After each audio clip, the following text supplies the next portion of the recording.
Welcome, everybody. Good to have you with us. My name is Graham Watson. I'm a professor here at the Munk School, and I've been given the honor tonight to introduce to you Sundeep Waslekar, our guest from India. I'd like to start by thanking Paul Cadario, who we're very pleased to have with us from Washington tonight, for sponsoring this lecture, among the many other things that he sponsors on behalf of the Munk School. Paul, it's wonderful to have this opportunity to bring people from elsewhere in the world to interact with students and faculty at the school. And we're particularly we're particularly pleased to be able to have with us tonight Sundeep Waslekar. Although some of us might wish it otherwise, an election yesterday across the lake has thrown into stark relief the work of the guest who we welcome today. Sundeep Waslekar is the founder and president of Strategic Foresight, a think tank based in Mumbai in Maharashtra in India. His career has been dedicated to the building of peace between hostile neighbors, first between India and Pakistan and the danger of a mortal combat between those two scorpions in the glass jar of the Indian subcontinent. Later, through the shared management of water resources between the riparian countries of major river systems in Africa and elsewhere, in a UN-backed initiative called Blue Peace, and most recently, through the so-called Normandy process, a dialogue between the heads of the nuclear weapons agencies of the UN Security Council members about the dangers of accidental nuclear war through a lethal combination of artificial intelligence and human stupidity. I've had the honor of knowing Sundeep for 45 years. When you've known somebody that long, they can often forgive you things that you say about them. We first met in 1979 at a conference of young liberals from around the world, organized by Germany's Friedrich Naumann Foundation.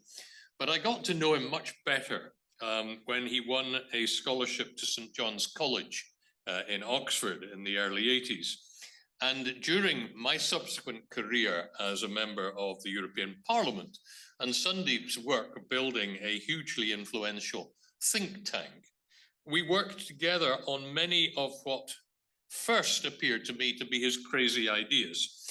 Sundeep reminds me of one of those prophets of whom it is said that people followed him at least as much out of curiosity as out of belief. Sundeep Waslekar has become an immensely influential person in tackling the single most damaging challenge to the development of humankind, which is that of armed conflict. His book, A World Without War, written when COVID-19 offered an unexpected opportunity to write, is the latest and I think the most influential of his works. And sometimes when I ask myself, how has Sundeep achieved all this? The most satisfactory answer I can find is sheer determination. Nobody told him that he was wasting his time trying to achieve the impossible, so he's making it happen. Ladies and gentlemen, please welcome our honored guest, Sundeep Waslekar.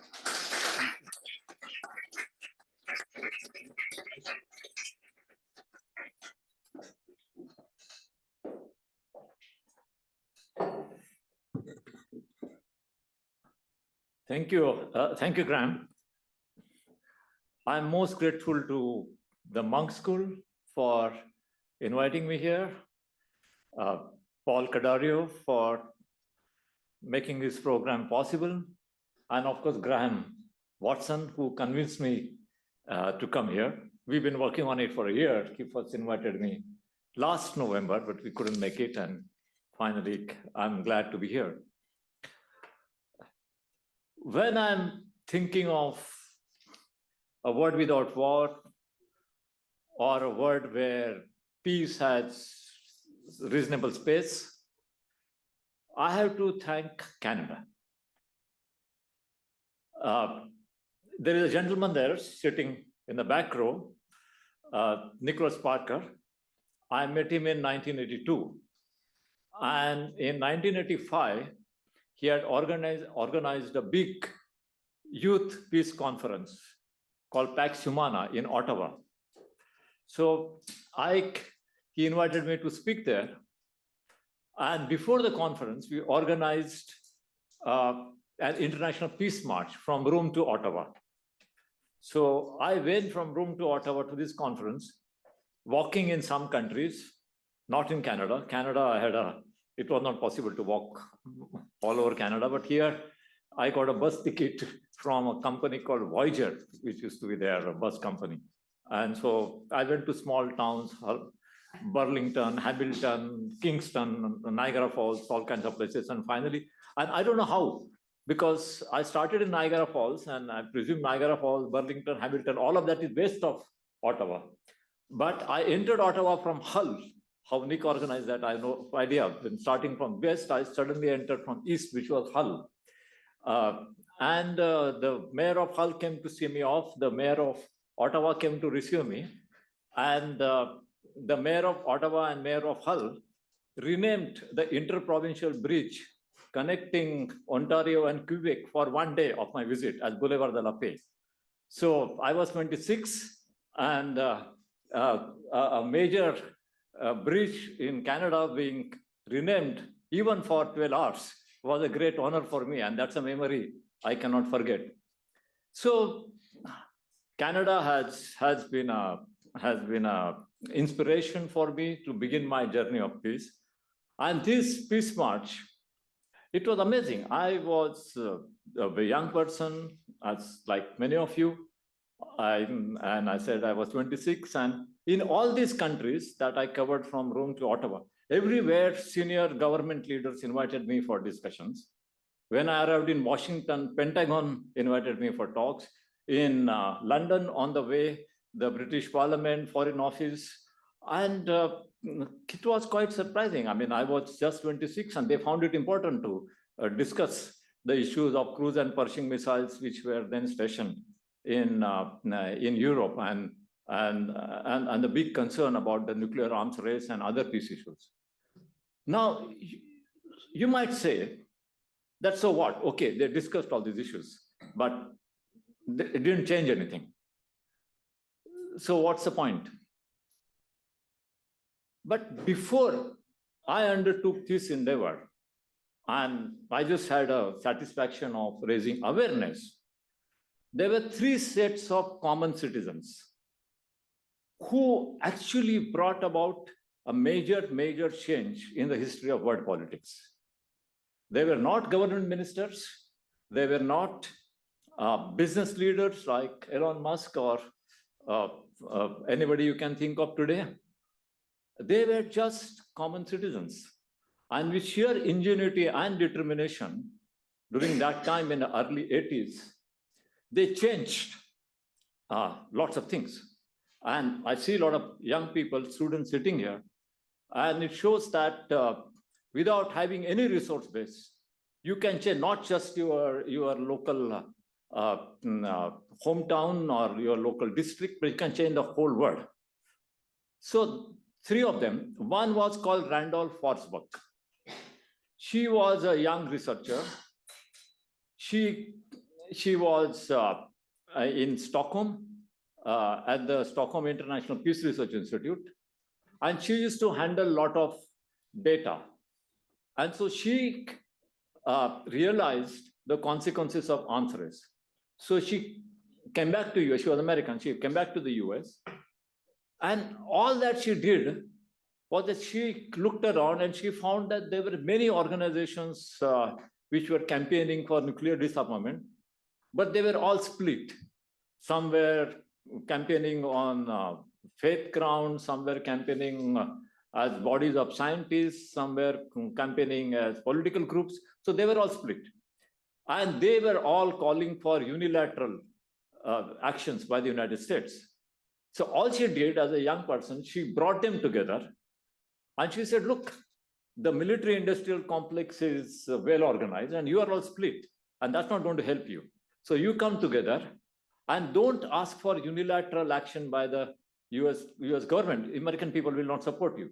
You ask for a bilateral or a multilateral action jointly by the United States and the Soviet Union. And that just clicked. And one day she organized a march of 1 million people to New York, which means she didn't organize. All these other organizations organized, she just coordinated. So she was just an ordinary citizen who managed to get 1 million people marching in New York through sheer brilliance and coordination by bringing things together. The second ordinary person was a film producer with ABC Films, ABC Television. And he produced a movie called The Day After. And this movie was, it depicted what would happen if a real nuclear war would take place. And he located it in Kansas. And he depicted what would happen to Kansas if a nuclear war would take place.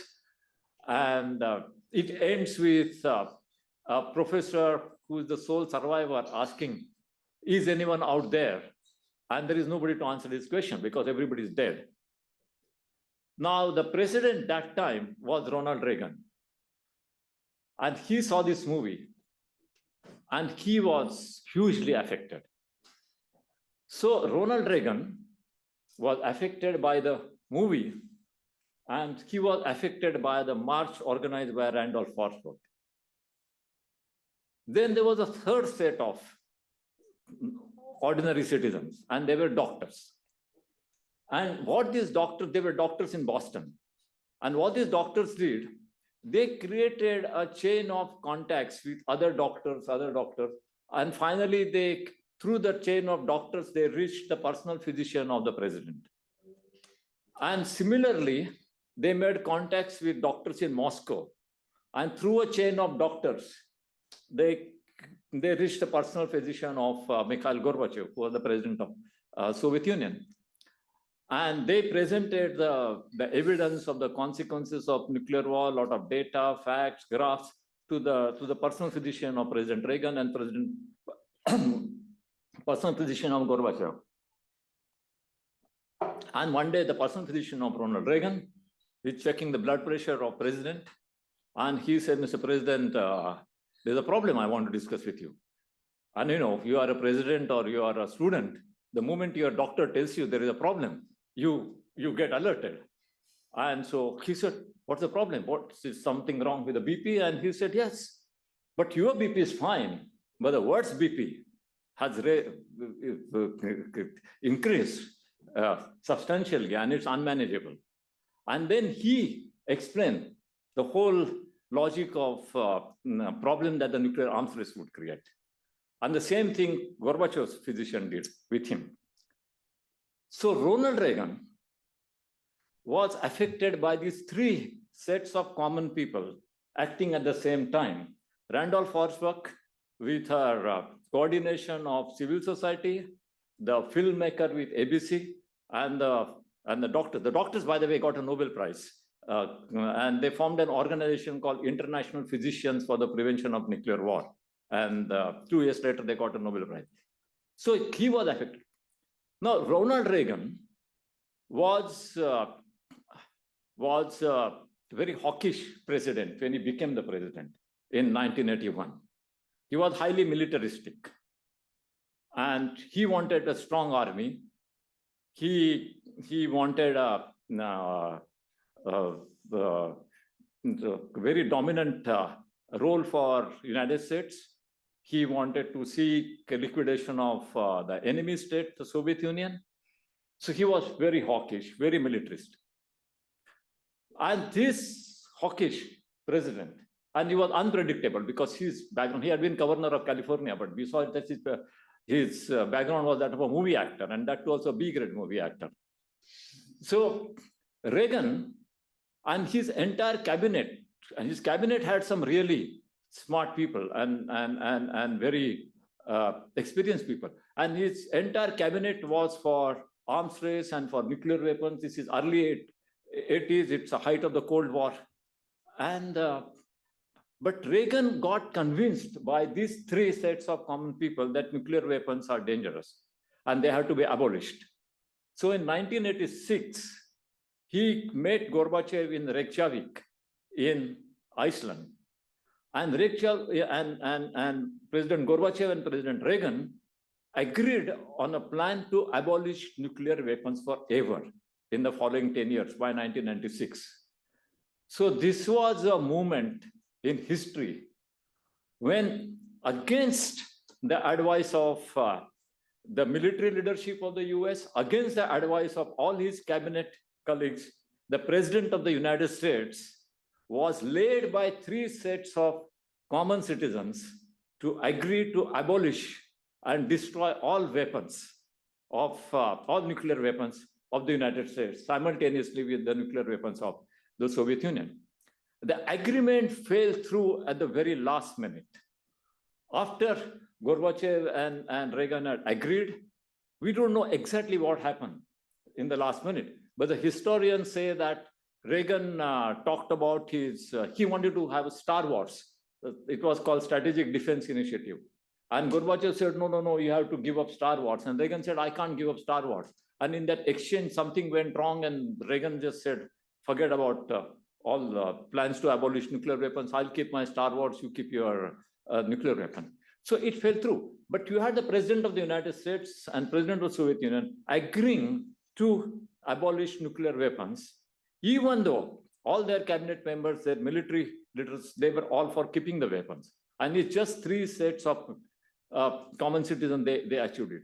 Now, even though they did not abolish nuclear weapons at that time, they did agree for a plan of action for phased reduction of nuclear weapons. So at that time in 1986, there were 66,000 nuclear warheads. Now there are 10,000. So this achievement, 10,000 are dangerous enough to blow up the Earth 100 times.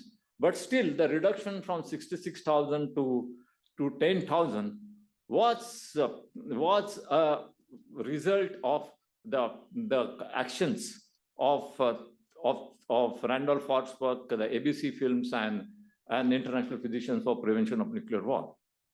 It shows what you as common people can do.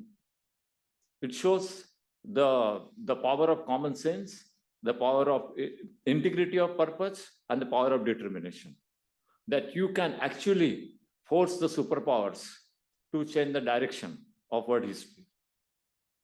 So there was a whole regime of arms control that came into place because of these actions from 1986, and slowly you had the reduction of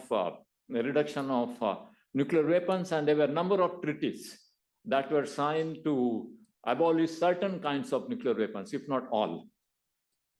Then what happened after 2001? You had the end of Cold War in 1999, and you would expect that this was the most dangerous period in human history, the Cold War between the US-led bloc and the Soviet-led bloc. And now that the Cold War is over, we should have an era of peace.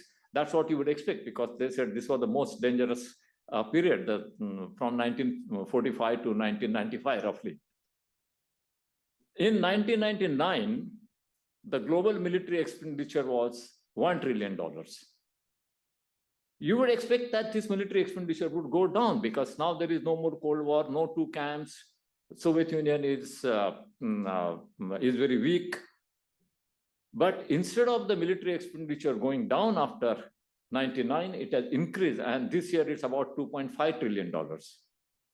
So it's increased by more than twice in the last 25 years.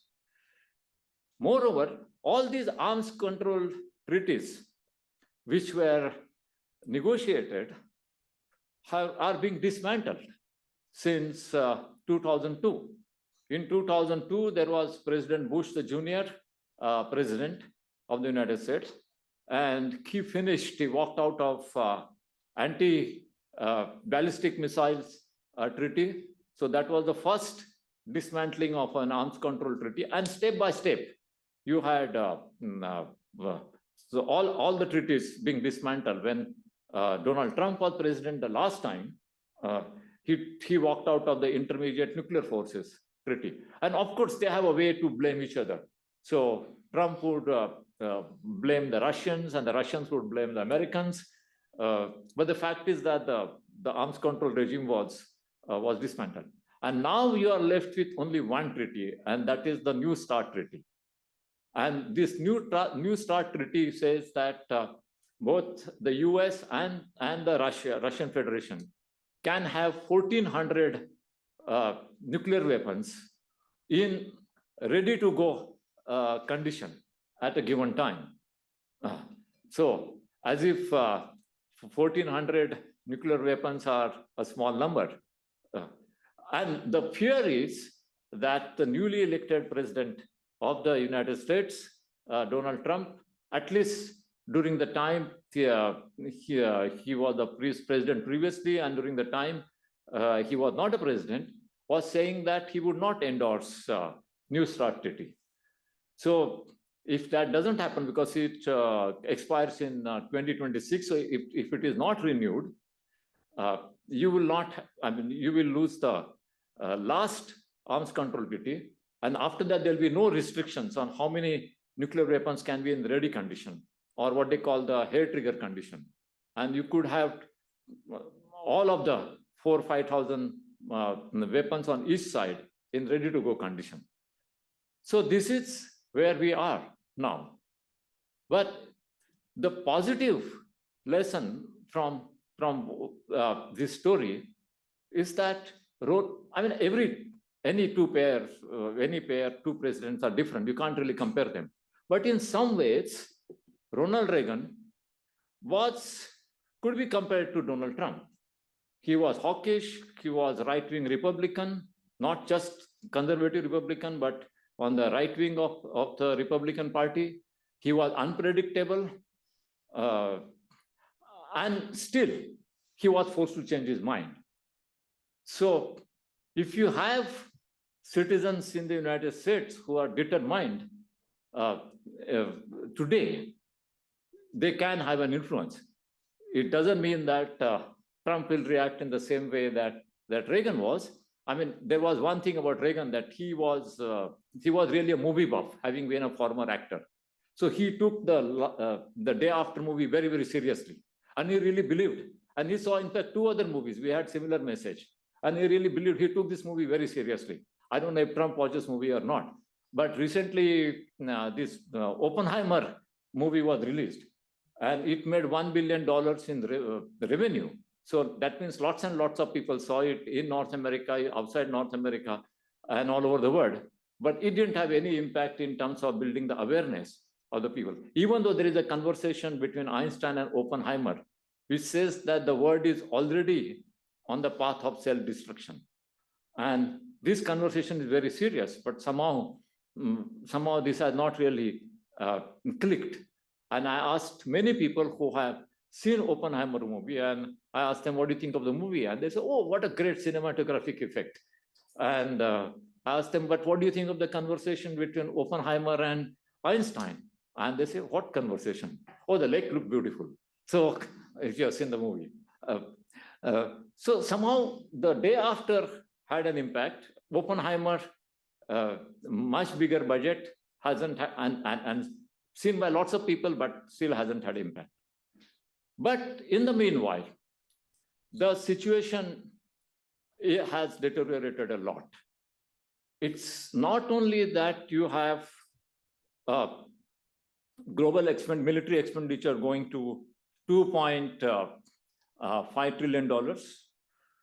And even though the number of nuclear warheads has declined, the lethality of those weapons has increased substantially. And the technological sophistication has increased substantially. So this is where we are on the paper. It looks like nuclear danger is going down, but actually, if you look at the lethality of these weapons, and if you look at the sophistication of these weapons, the nuclear danger is increasing substantially. And now you have kind of weapons which are, for example, there are earth-penetrating weapons. So these weapons are exploded 10 meters below the surface of the earth, and they have 20 times the impact. So a weapon of just 10 kiloton TNT, which was the power of the bomb dropped on Hiroshima and Nagasaki, would have an impact of 200 kiloton of TNT. And so just as an example, so there are a lot of new weapons have been developed. And the most dangerous is now you have a growing interface between artificial intelligence, cyber technology, and nuclear weapons, and nuclear command, control, and communication systems. And this can be very, very dangerous. Even before the growth of artificial intelligence and cyber technology, there were incidents when a third world war could have started. A lot of people say that Cold War ended without any kind of a destruction of the world, and that was just a fluke. It was not a fluke. Cold War ended without destruction of the earth because of the courage of, again, many common people. So there was an incident in 1980s when Andropov was heading the Soviet Union. Andropov came from KGB, and he was extremely intolerant of any kind of dissent. I mean, anybody who has been head of KGB doesn't want to recognize the value of freedom. So you can imagine if you counter Andropov during that period, what would happen? It's not just death. It would be torturous death, like you would want to beg for your death. That was the kind of situation that existed there. In that situation, there was an early warning system in Soviet Union. I don't remember exactly where, whether it was Moscow or outside. And there was a middle-level Air Force officer called Petrov there. And he saw on the computer system 5 missiles approaching Moscow. And so his job was to alert the higher-ups, who would then automatically launch a nuclear attack on the United States. So the world came very close to a third world war. And just before he could press the button to say that we are being attacked, he looked at the screen properly, and he said, "This is a computer mistake. These are not American missiles." And everybody in the monitoring room said, "These are American missiles." And he took it on him to say that this is a computer mistake, and these are not missiles coming. And so he didn't alert Moscow. It turned out a few minutes later that it was really a computer mistake, and the image was created because of some kind of computer malfunction. But imagine if Petrov had got it wrong. We would have had a third world war, and Petrov himself would have been tortured to death. So it was his courage which saved the world from a third world war. If he had said there are really missiles coming, there would have been an attack by the Soviet Union, and there would have been a third world war at that time. This was not the only incident that happened. There were something like 25 incidents which have happened in the Cold War, where some middle-level officer showed the courage to say that there was a computer mistake or misunderstanding or miscommunication, and didn't alert the bosses to launch an attack. It also happened on the American side when Brzezinski was National Security Advisor. and they had found a similar mistake. Now, all this time, the word was saved because there was a human being like Petrov who was making a judgment. Now you have artificial intelligence, and you may not always have a human being taking a decision. And even when you have a human being taking a decision, he may be informed by AI.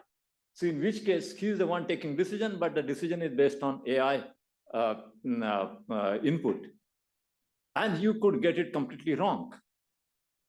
Artificial intelligence is used in many functions. In Europe, and in China, it's used for crime detection and crime prediction. So the London Metropolitan Police, they use it for crime prediction, and that is on the data analytics. They say that these are the people who are going to be criminals, and they have to take preventive steps. The Amsterdam police use it for crime detection. They use it also for pregnancy, illegal pregnancy detection among young women in the teenagers in many countries. And it has been found that they have an error margin of more than 10%. So a lot of people in London are getting harassed, not because they have done something wrong, but because the artificial intelligence, which is used by the Met Police, is having an error margin of 10%. So you might say it's 90% correct, but 10% wrong means if they are identifying 1,000 people as criminals or potential criminals, 100 are getting harassed for no reason. Now, it's one thing to get harassed as a potential criminal, and another thing to have a 10% margin of an AI mistake in the management of nuclear weapons. So if you have a 10% margin in nuclear command and control, you had it. I mean, that's the end of the world. So that is where we are. This is happening in the context of hyper-nationalism, in the context of severe inequalities, which is creating frustration, rise of autocrats in many parts of the world. The last time the world had a number of autocrats rising was in 1930s. And you know what happened at the end of that decade. So if you have autocrats getting elected or getting appointed and being in the office in different parts of the world today, in the beginning, they all love each other. All autocrats love each other, despite their different ideologies and whatever. They just like the fact that the other guy is an autocrat. So all these autocrats love each other. But somewhere they start competing, and they don't have democratic pressures on them. And this can lead to a world war. So if we have autocrats or leaders with highly autocratic tendencies ruling different countries, in the next 10 years, you combine that with the error factor in artificial intelligence, combine that with sophistication of not only nuclear weapons, but also biological weapons and cyber weapons and other kinds of weapons, we are looking at a very serious possibility of a world war happening in the next 10, 15 years, either by intent or by incident or by accident. So it could start even with somebody's intent. Somebody makes a miscalculation about their power, or it is not intended, but it starts due to incident. You start a conventional war, and at some stage it just crosses the threshold, or by accident, triggered by AI or some other technology or cyber technology. So we have entered a zone of risk. Homo sapiens are 200,000 years old. It's about 200,000 ago that Homo sapiens came into being. Human civilization is about 12,000 years old. So whether in the history of Homo sapiens or in the history of human civilization, we are currently living in the most dangerous decade in the entire history of Homo sapiens. It has never happened in last 200,000 years that entire, that all the humans, and in fact, all the animals and trees and everything else could vanish in a matter of 10 or 12 hours. We have reached a stage where we are approaching that danger. So what can we do in this situation? And there are, how can you give a positive turn? So the first thing, we have to realize that common people can make a difference. I give you a few examples of what happened in the 1980s. There are many other examples. Second, we have to understand something about war. Once we understand the main drivers of war, we'll be able to find solutions to prevent wars in future. If you look at the history of wars, you would find that wars are a matter of choice. Wars don't happen automatically. A lot of people argue that wars are innate to human nature. That's not true. You can say a certain degree of violence is part of human nature, but violence and war are two different things. War is a highly organized effort. It's not fisticuffs with your brother. It's very organized. It requires, and it's only a state or a huge organization can wage a war. It's not a conflict between two tribes or two communal groups in a town. That's not war. So a war, it's very organized. And war normally takes place because somebody makes a choice to launch a war. And they can find any reason to justify their decision to launch a war. So in the history of last 1,000, 2,000 years, take example of the Crusades. So in 1095, Pope Urban, leading the Roman Catholic Church and state, decided to launch a war to regain Jerusalem, which he said was taken over by the Muslims. Now, Jerusalem was captured by the Muslim rulers in 638. So that's 450 years before Pope Urban gave a call for a crusade. Now, if you find something that happened 450 years ago and use that as a justification to start a war, you can't find anything. In the early 90s, Serbia launched a war on Bosnia-Herzegovina, which was part of the same Yugoslavia earlier. And they also gave the reason of how Serbs were treated by the Ottoman Empire in the 15th century. Again, something that happened 400 years ago. And they found that good enough reason to launch a war. Now, if you think, something that happened 400 years ago, 500 years ago, then all of you in Canada and United States are at risk, because all the native Indians, if they get hold of some of these weapons, they will say that, well, 400 years ago, you invaded us, and now we want to establish justice, and you should live. Just as Pope Urban said, that the Muslims should live. Now, look at what the Roman Catholic army did. They said they were going to Jerusalem for capturing the city, the holy place from the Muslim rulers.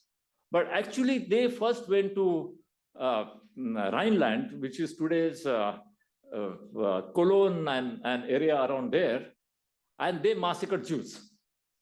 So they said their intention was to attack the Muslims, but they massacred Jews. There was no justification for them to massacre Jews. And in the fourth, but then they eventually went to Jerusalem and they massacred again Jews and the Muslims both.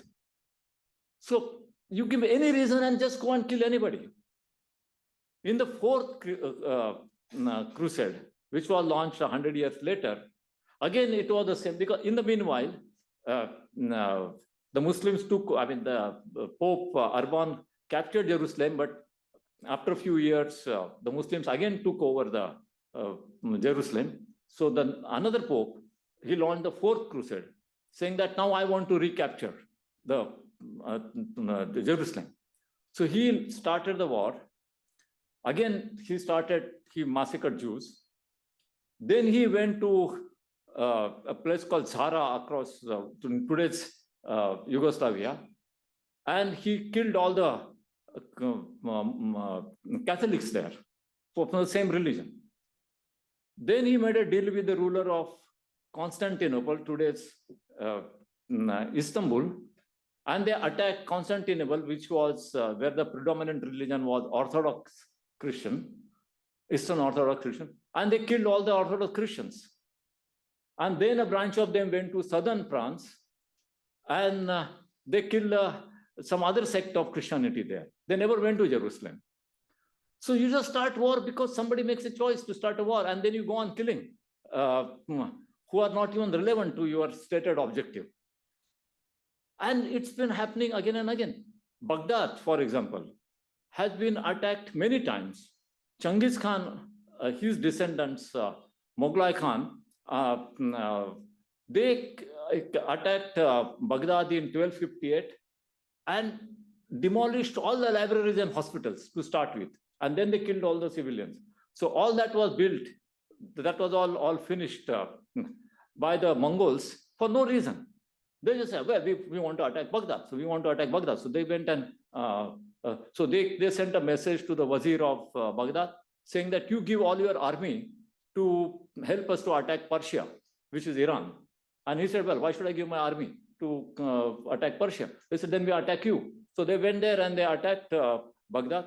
And if you look at the history of Baghdad, since then, Baghdad has been attacked several times, including latest in at the beginning of this century by the Americans.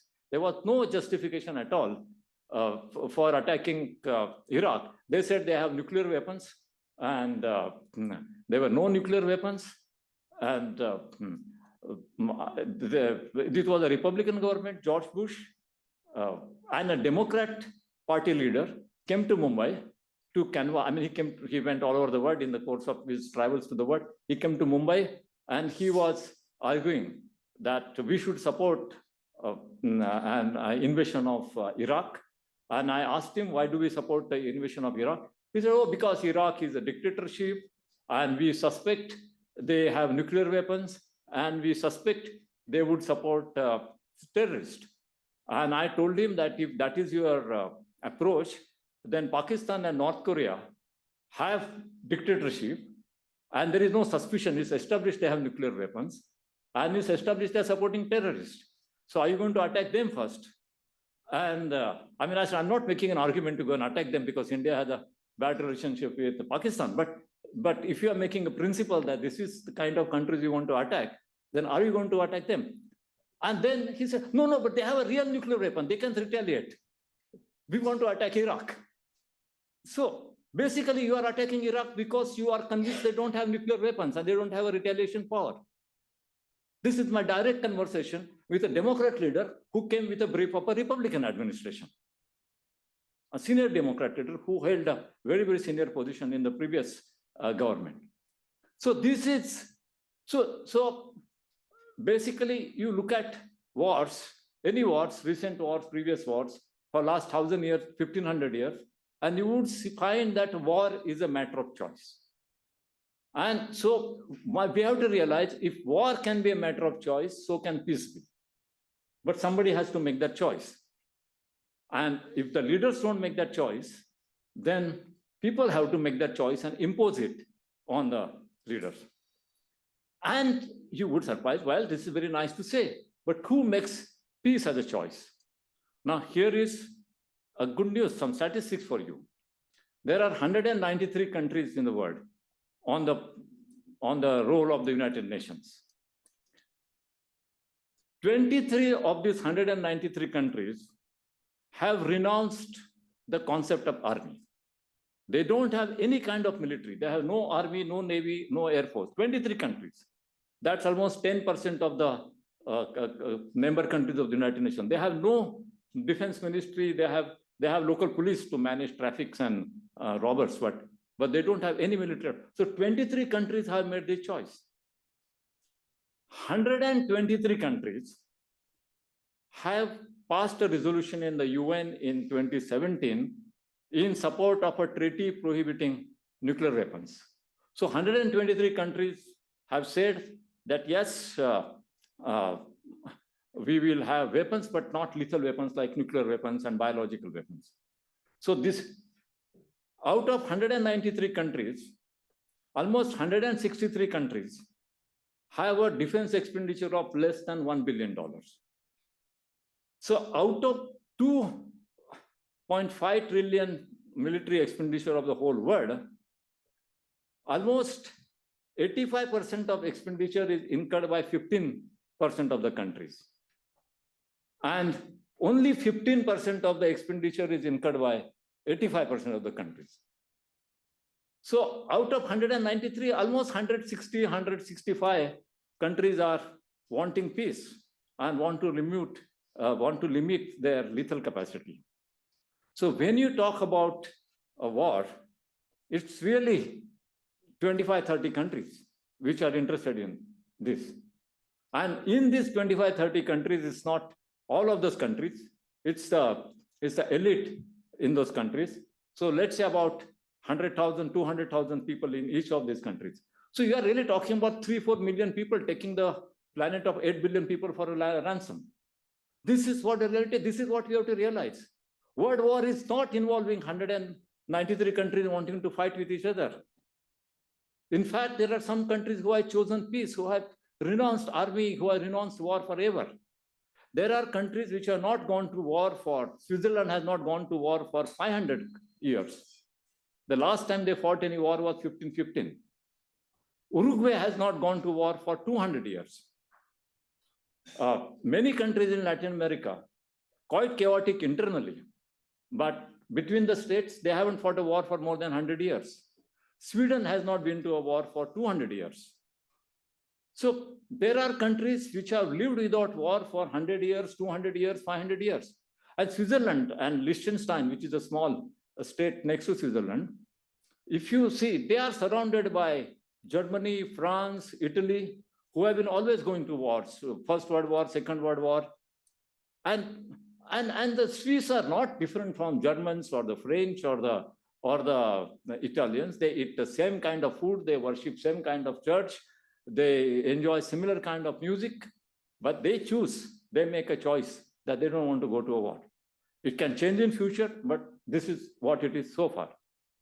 So you have to realize that war is really a choice that somebody makes, and the vast majority of the people on the planet don't want war and don't want self-destruction. It's really a small percentage of people who want to do that. So what do you do? I would come to the last part of what I want to share, and then I would really like to have an exchange with you. First of all, we need a new global social contract. The idea of social contract was proposed by Rousseau in 1762. So that is the time when France had Ensure regime. It was the time when the church and the royal court was ruling France. And at that time, for Rousseau to think of a social contract, which is the relationship between a citizen and a state, he had nothing to visualize around him. He had some lessons from Sparta and some historical studies he had done, but nothing around him. He was living in Paris and it was Ensure regime. But just a few years later, there was a revolution in France and the rule of the monarchy and the church was overthrown, and you slowly had the establishment of a social contract. So you can visualize a social contract. He could visualize a social contract at the time of Ensure regime. Similarly, we have to think in terms of a global social contract at a time it appears most impossible. Now, the difference between social contract that Rousseau proposed and the global social contract that I'm suggesting is that at Rousseau's time, the countries were small. A lot of them were city-states, some were small countries. So you could have a relationship between the state and the citizen, or the government and the society. But now in the last 60, 70 years, the world has integrated. It's a global world. You can't really separate both from positive and from negative perspectives countries. You can do some local governance at the country level, but there are many issues, the climate change, pandemics, risk of nuclear radiation. All of these are global issues. And many of them pose existential risk to humanity. So at least with regards to civilizational crisis, we need to develop a global social contract where the people have loyalty to the nation and also to the world, to humanity at the same time. So far, we have been told that your loyalty is only to your nation. But we have to now start thinking in terms of a double loyalty. We must have a loyalty to the nation until, so long as the nation state is the organizing mode of the society. But we must also think of the loyalty to the world, to humanity. And then you would say, but in social contract of Rousseau, it is based on common will, a common interest. What is the common interest for all the countries in the world? The common interest is your survival of humanity. You are threatened not only by nuclear weapons, we are threatened by climate crisis 100 years down the line. We are threatened by pandemic if suddenly something happens, which is 10 times or 20 times worse than COVID-19.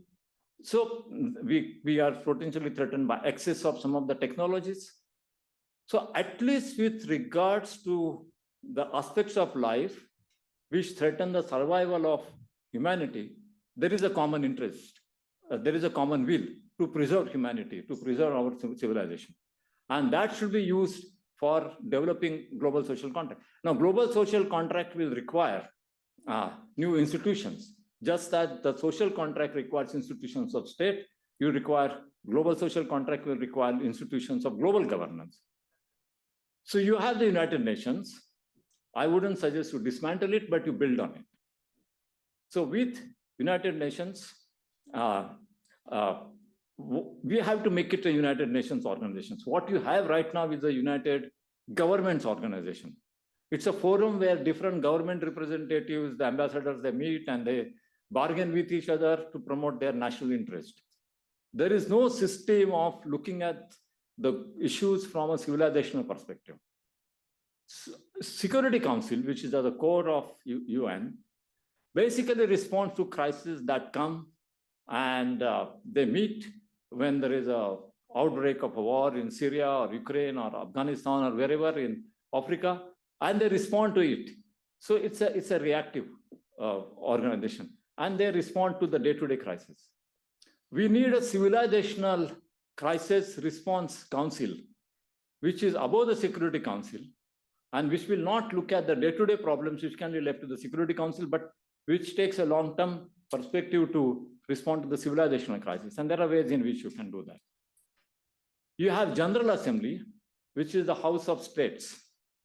You also need a parliament of humanity, or a World Parliamentary Assembly, to sit side by side with General Assembly. So the United Governments Organization is then converted into a bicameral structure where the states are represented, and they should be represented, but you also have a World Parliamentary Assembly where the people are represented. Now, there are operational questions there. Somebody will say that, okay, you can have elections in Canada for national and provincial bodies, so you could have them for a global body. But Russia doesn't have elections anyway, North Korea doesn't have elections anyway, so why would they have agreed to elections to a global body? Those operational issues, we need a separate discussion on that, but the principle of a World Parliamentary Assembly. And third, you need a strong conflict resolution mechanism, which can impose solutions and make them mandatory, even for big powers. The International Court of Justice, Permanent Court of Arbitration, they they don't provide any solutions. Security Council, they don't provide any solutions where the interests of the world power or big powers are involved. So you need that. So we need an institutional reform. So you need global social contract. This is a conceptual reform. You need reinvigoration of the multilateral institutions. And finally, we need a new philosophical approach.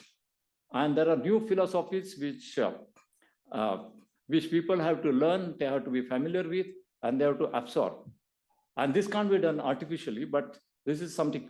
You have, for example, one of the greatest philosophies that exist in the world is not provided by even Rousseau or Kant or Marx or anybody, but it is a philosophy from Southern Africa. It's called Ubuntu. Ubuntu means I am because we are. And that one sentence summarizes everything. That it's only because we are, I exist. If we are not there, if you don't exist, I don't exist. Ubuntu. There is the Japanese philosophy, Chikyu Munju Kushugi. There is an Indian philosophy called Vasudeva Kutumbakam. It means the world is one family or world is one nation, the Japanese, the Indian. So you have philosophies coming from Africa, from Asia, which kind of recognize these are ancient philosophies, but they reflect today's world, where the world is integrated. And we need to reflect on this, which means we have to come out of the intellectual arrogance and intellectual hypothesis.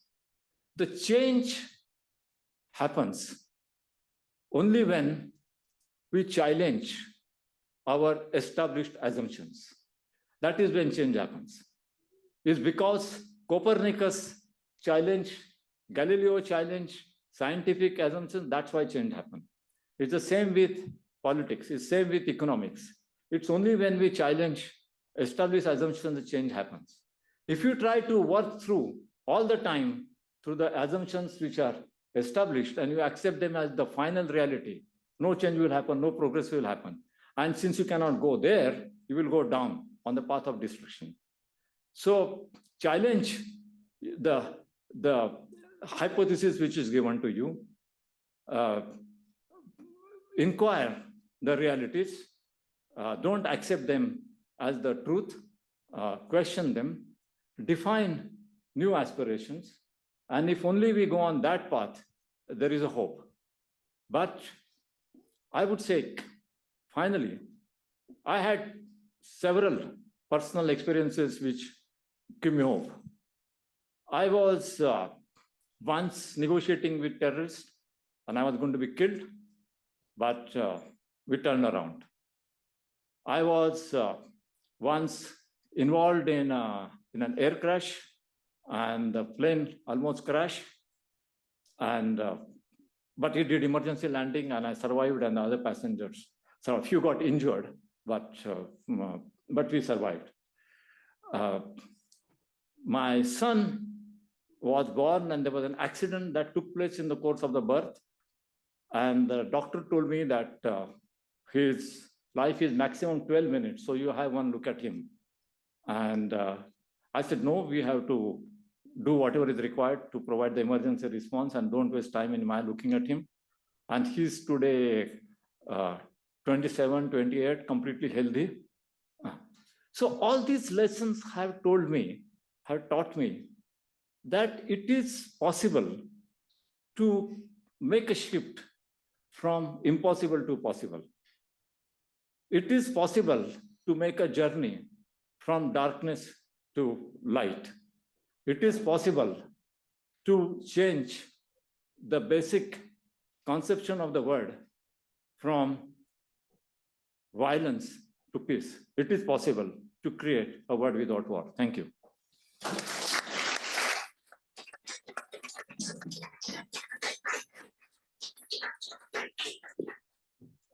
Sundeep, thank you.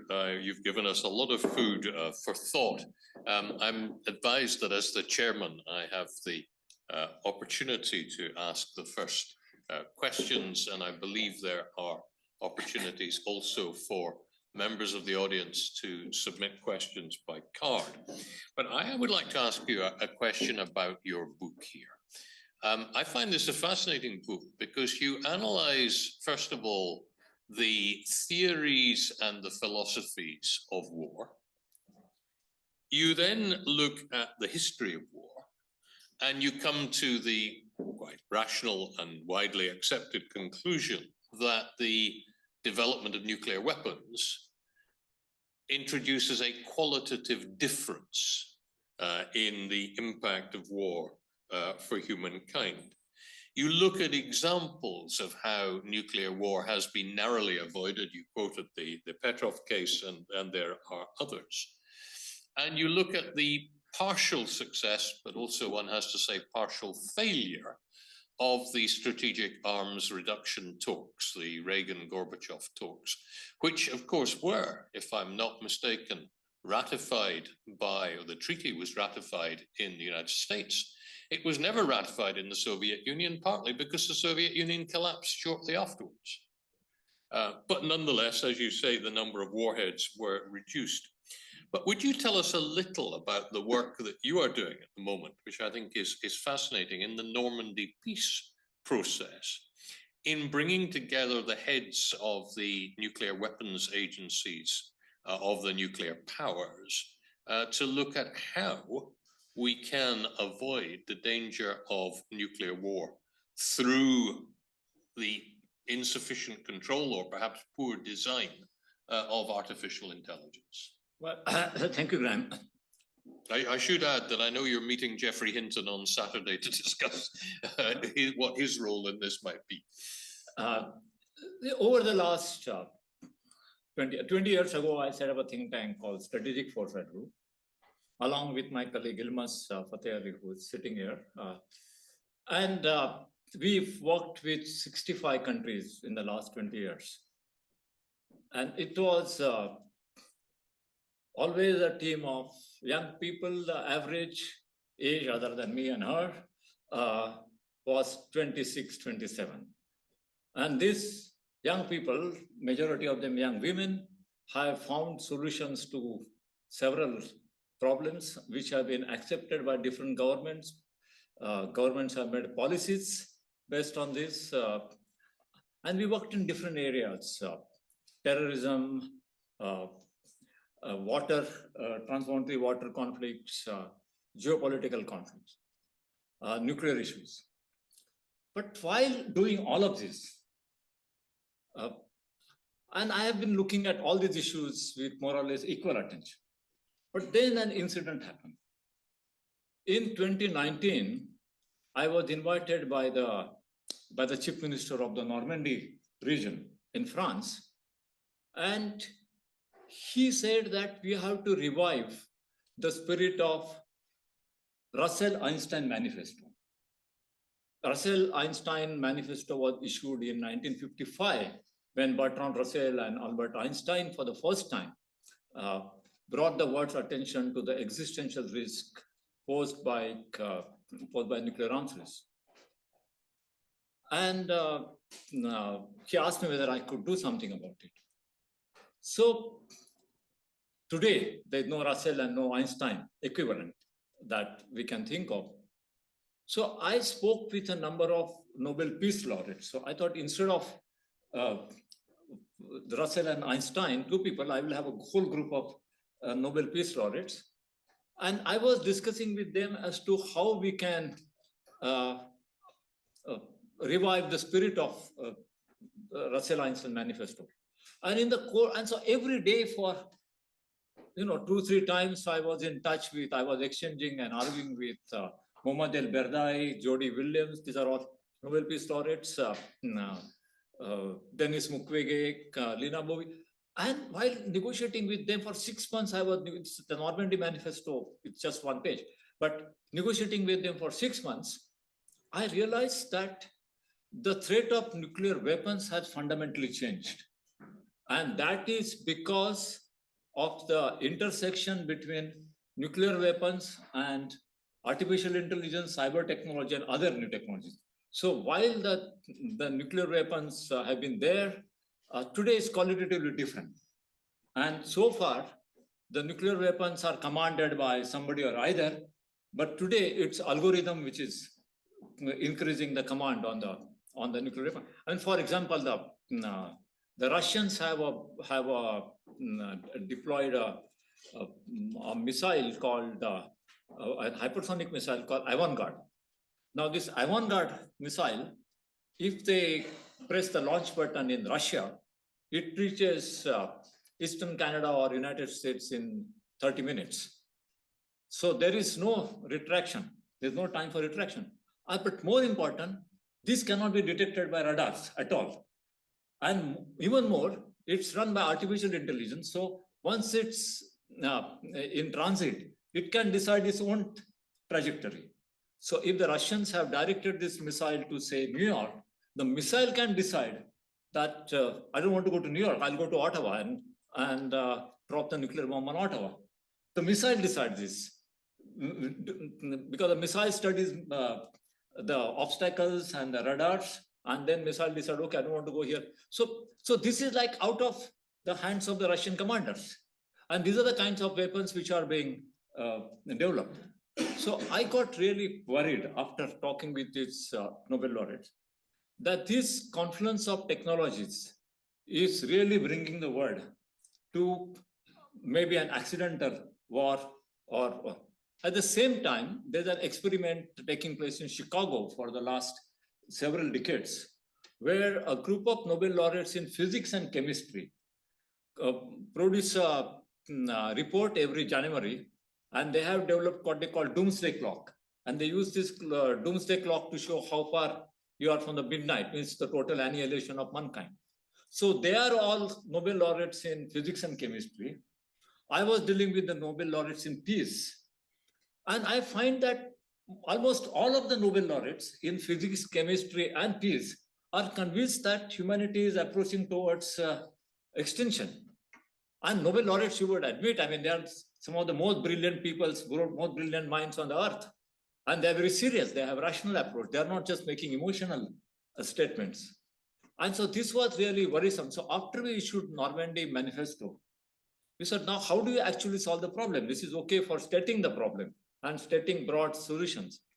So we thought that we found that most of the disarmament efforts are made by people who don't have nuclear weapons or other artificial intelligence or other technologies. So the biggest effort is Stockholm Initiative, which is launched by 30 countries. But none of the 30 countries have either the weapons or the technology. So it's nice for Madagascar or for Paraguay to say that we are against nuclear weapons because we don't have them anyway. So, and we are against this technology and that technology because you don't have any of that. It's like when I was working on water, the countries that were most willing to sign a UN convention on transboundary water, which were the ones who didn't have transboundary rivers at all. The ones which had transboundary rivers didn't want to sign this. So you had 100 countries or whatever, some 60, 70 countries signing transboundary rivers convention who had no transboundary islands. Again, Madagascar was the first because it's an island. Some Nauru in the Pacific wants to sign transboundary water convention. Similarly with the nuclear weapons, that those who don't have weapons and don't have artificial intelligence or advanced artificial, they want to sign this. So I thought I'll take the bulls by the horn. So we will deal with the 5 most powerful countries which form the permanent membership of the Security Council: the US, Russia, China, France, and UK. And I contacted these 5 countries at various levels: governments, experts, scientific advisors, nuclear experts. And I started a process of dialogue between them at 2 levels. So at one level, it's the experts who come in the room. And at the other level, as the conveners, myself and it's co-chaired by me and a Swiss diplomat, we meet the governments on a bilateral basis, all the 5 governments. And in 22, when the Ukraine war started, there was a problem because the Western countries didn't want to sit in the same room with Russia. But by end of 22, this changed, and now this is the only forum where US, Russia, and China, along with France and UK, are meeting in person to discuss how to solve this problem. And we have now reached a stage where we have identified broad parameters of what kind of a treaty these 5 countries can sign. There is different levels of willingness, but in principle, all 5 accept that it has to be done. Now, some will be ready to sign tomorrow. Some do not want to sign because they want to see how they can bargain, how they can use it to bargain to get bigger political advantages. But it's a good progress. And again, for all the students and others, I would tell you that you can be nobody like me, and you can get the 5 of the most powerful countries to agree on a framework in the most sensitive area of their military complex. Thank you. Thank you. Look, I have many other questions, but a lot of questions come in. So let's take some of these. This question from a member of the audience, I think is interesting, says, how should we proceed in a situation where both countries want peace, but their understanding of peace is different? And it gives the example of Russia proposing a peace in Ukraine, leaving Ukraine devoid of a number of its territories, and possibly in a situation of defeat as a country.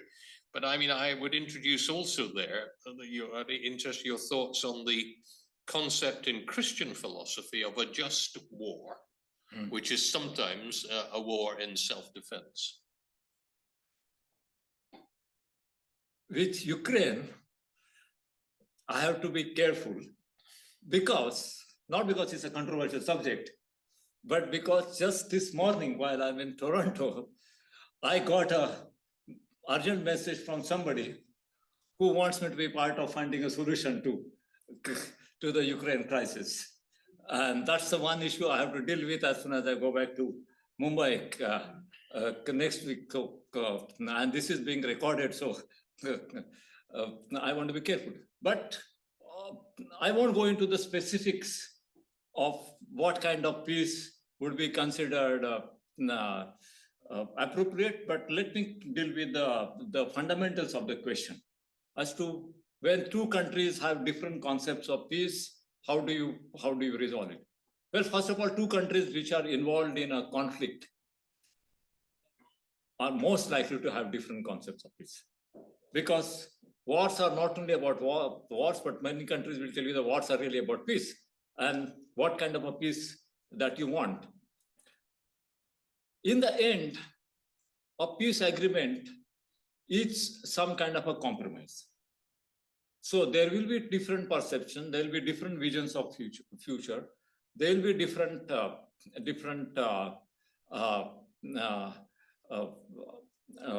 concepts of justice involved.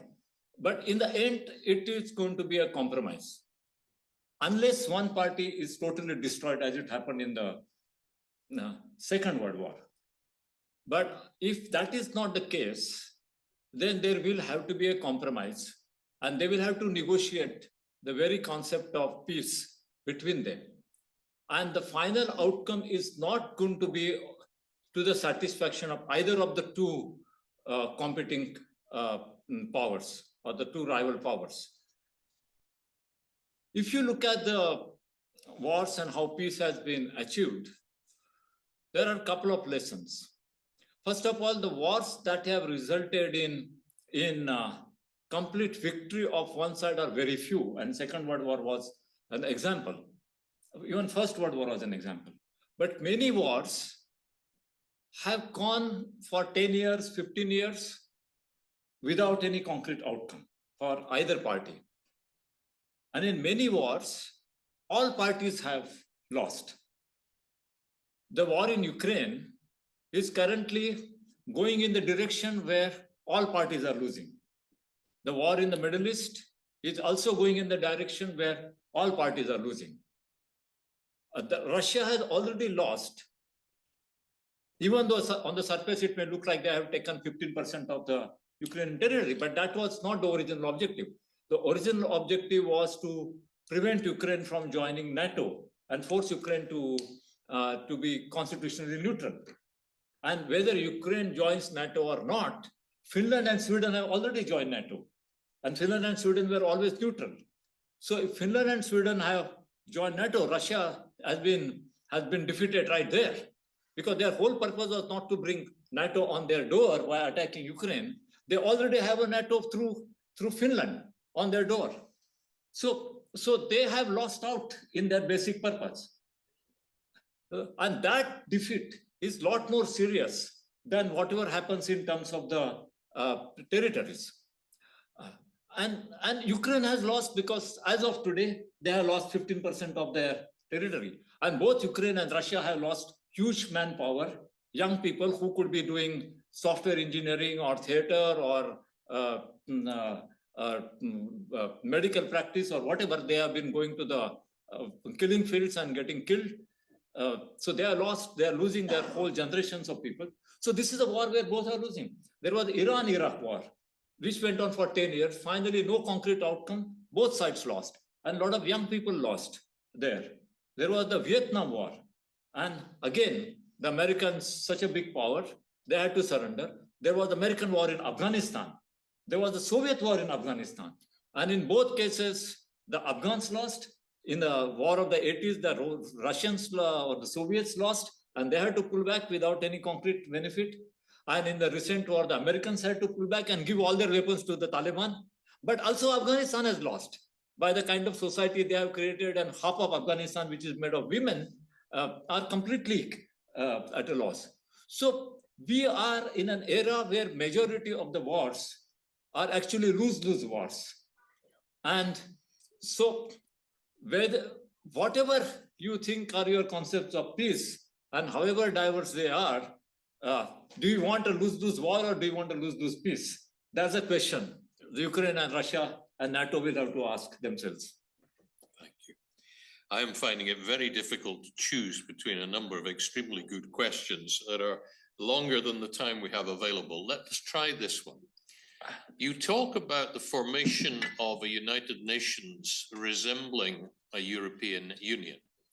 However, in the journey of integration, the European Union is facing massive obstacles.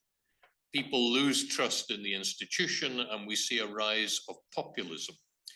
Do you think that this global level of integration implicit in a boosted or bolstered United Nations is possible in a world of populism today? And if so, how do we get there? Well, European Union was a political project when it was formed. So Claude Chesson and everybody else, they wanted to create a political union, and coal and steel community and the economic union was instruments. Over the years, instead of becoming a political project, it became an economic project. And later on, it became a bureaucratic project.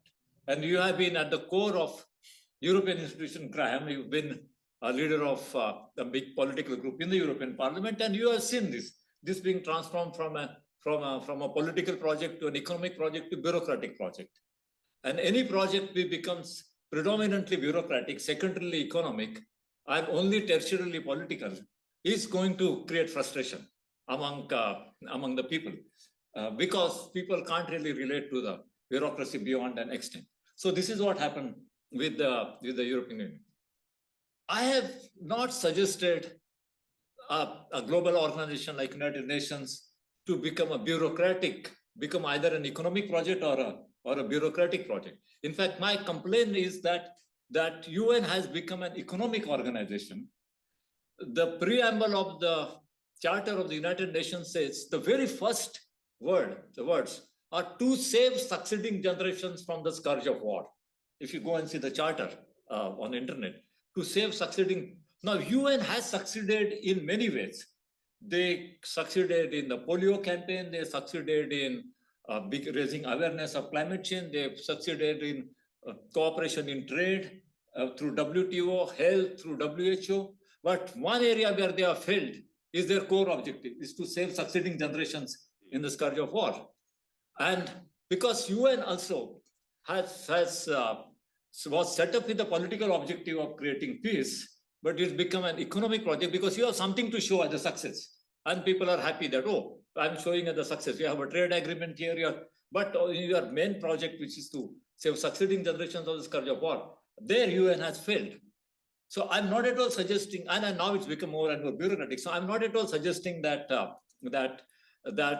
UN should become like European Union, from political to economic to bureaucratic. In fact, I'm saying that we have to find ways to make UN the political project that it is meant to be, and the human project, where you consider the interest of humanity and you consider the needs of the civilization. And there are many ways. We don't have time to discuss. There are many ways, but I'll just give one example. Every appointment in the United Nations, including the UN Secretary General and the judges of the International Court of Justice, are made on the basis of candidates put forward by the countries. Now, if you are a judge of International Court of Justice, why should you be representing a country? You should be representing justice. If you are Secretary General of the United Nations, you should be representing humanity. We should abolish the system of national nominations for high positions in the United Nations. There should be other ways, and there are ways which I won't go into the details. But the first thing, we have to abolish the national nomination. And what I'm proposing, we have to create a body which will provide civilizational response to civilizational crisis. We have civilizational crisis on many fronts, not on every front, but we have nationalist response to civilizational crisis. So when they meet at the COP conferences of climate change, everybody is bargaining as to how I can protect my interest, even while containing, while accepting my obligations for climate change. And everybody has their own good argument. So the developing countries will say, oh, we are still on the path of development, so we should be able to pollute. And developed countries will say, but according to these statistics, actually you are a bigger polluter. So, they're all looking at it from the national point of view. So we really need, right from appointments to negotiations to many other modalities, you have to have an approach which is nationalistic and not civilizational. So I'm not at all suggesting you go on this path of renouncing politics to adopt economic and renouncing to economics to adopt bureaucracy. It has to be the other way around. Thank you, Sundeep. I think I can fit in one more question of the many that remain, but there are actually two questions that are almost the same. So let me take Ursula Sitart's question. She says, how do we as common citizens manage the egos and the greed of the elite? She says many elites support violent conflict and war for reasons of profit rather than morality. How can we convince them to work around them and prioritize, or how can we work around them to prioritize justice and humanity? Well, I'm just giving you a lot of evidence. You had Randolph Warsbuck forcing Ronald Reagan, along with these two other, these doctors and the filmmaker, all of these are common citizens, to convince. And similarly, there was a poet in Russia who ran a campaign. He was giving a media interview in the time of Soviet Union, and in the middle of a media interview, he started talking about the problems of testing and the need to stop nuclear testing. So you have a poet, a researcher, a doctor already influencing most powerful heads of governments during the Cold War. You have another example, friend of mine who was part of our Normandy manifesto, who's in touch with me, Jody Williams. Jody was a school teacher. She was doing some work in Latin America, And one day while she was waiting at the train station, somebody gave her a pamphlet and it talked about the dangers of landmines and how landmines are killing innocent people, especially children who don't know, and they're just walking somewhere in Cambodia or Nicaragua, here or there. And Jody, 35 years old at that time, or 37 years old, organized common people from around the world and convinced them of the dangers of landmine and the need to ban landmine. And all these common citizens, they got together and they decided to do something about forcing countries or persuading countries and their elites and the presidents and the prime minister to ban landmines. And if you are honest with your purpose and if you're determined, somebody will listen to you. Because even in the worst of the political system, there are people who want solutions. And in fact, it was a friend of yours, Lloyd Axworthy, former Canadian foreign minister. He listened to Jody Williams.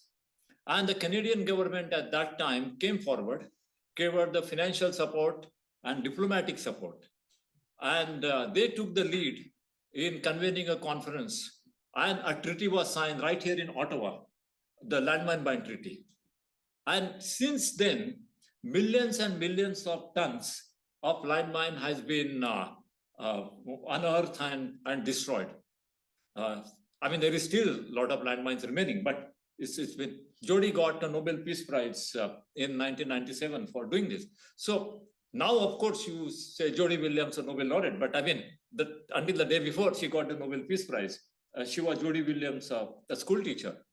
And even now, her school teacher is very much alive, because when we work together on many documents, and every time she comes back to me with all my English mistakes, and she says, you have to improve grammar here and grammar there. And I said, Jody, but you have so much experience of the peace movements, and I want your substance. She said, well, we'll talk about that later, but first improve your grammar. And then a school teacher is always a school teacher. So, or as one of mine used to say to me, error is always error, however universal. Sundeep, thank you very much. We had, in fact, Lloyd Axworthy here in Toronto a fortnight ago at Massey College presenting his memoirs, in which there is a whole chapter about the Ottawa Landmines Convention. That's a very nice point to end. So let me, in closing, recommend not only your book, A World Without War, but also Lloyd Axworthy's memoirs published a fortnight ago. They go extremely well together. I'm really sorry, and I apologize to those who have taken the trouble to submit questions that we've not had time for. There may be a couple of minutes afterwards in which you can catch Sundeep on his way out, but I know he has a dinner engagement, so don't detain him for too long. But thank you, Sundeep, for giving us a very comprehensive view of your work and your current perspectives. And thank you to all of you for being with us and submitting such intelligent questions to allow us to broaden the discussion in the way we have. Good evening to everyone.